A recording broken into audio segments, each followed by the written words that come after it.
Have you ever been lost in a new city and felt too shy to ask for help in English? Or maybe you just didn't know the right polite words to use. It happens to everyone. But don't worry, in the next few minutes, R will show you the best and easiest way to ask for directions politely. Stay tuned. Hello, everyone, and welcome back to Talk English Daily. I'm Emini. And I'm John. Today, we have a super important lesson for all our English beginners. Today's topic is how to ask for directions politely in English. This is essential daily life English. First, let's listen to a simple, real-life conversation between two people on a street corner. Listen closely. Excuse me. Yes? Could you tell me how to get to the nearest park? Oh, sure.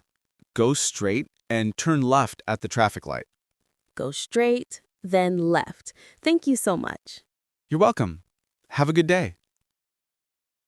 That simple dialogue has some very important words and phrases we need to understand.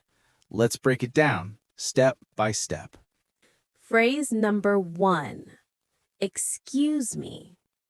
John, why is this phrase so important?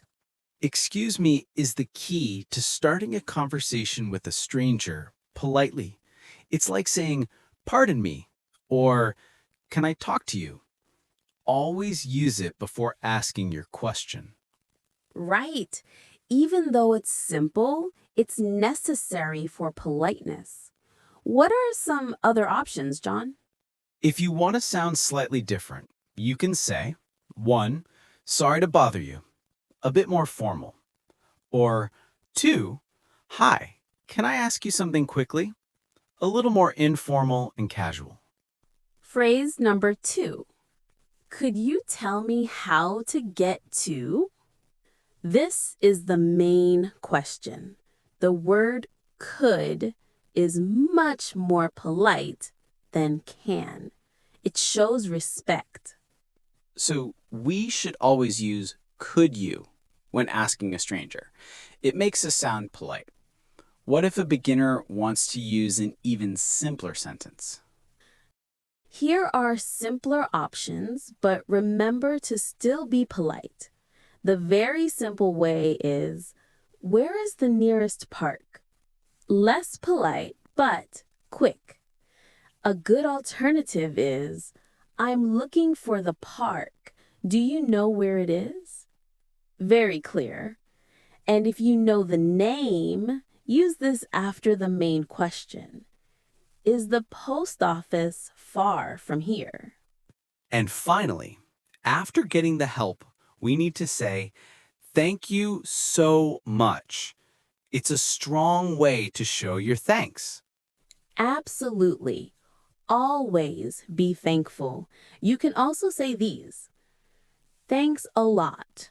Very common and easy. Or, that's very helpful. Thank you. A little more formal. Okay, it's time to practice. Speaking out loud is the best way to learn. Repeat after Emini. Speak clearly and slowly. First, the opening. 1. Excuse me. 2. Excuse me. Next, 3.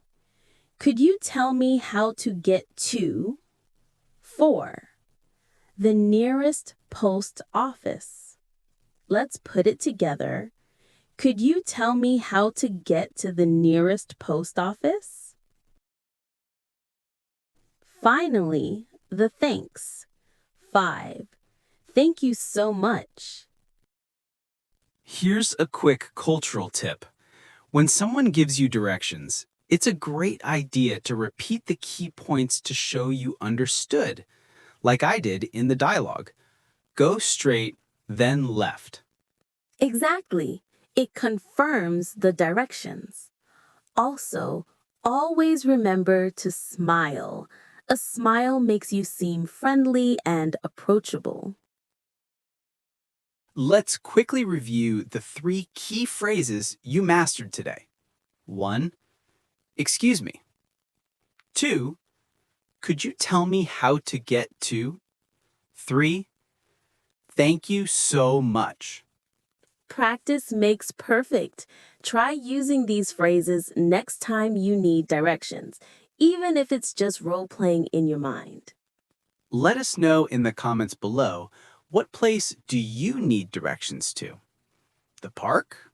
The coffee shop? If this video was helpful, please hit that like button, share it with a friend, and subscribe to Talk English Daily for more easy English lessons. And don't miss our quick practice short video coming out tomorrow. It's a quick way to test your skills. See you next time. Happy learning!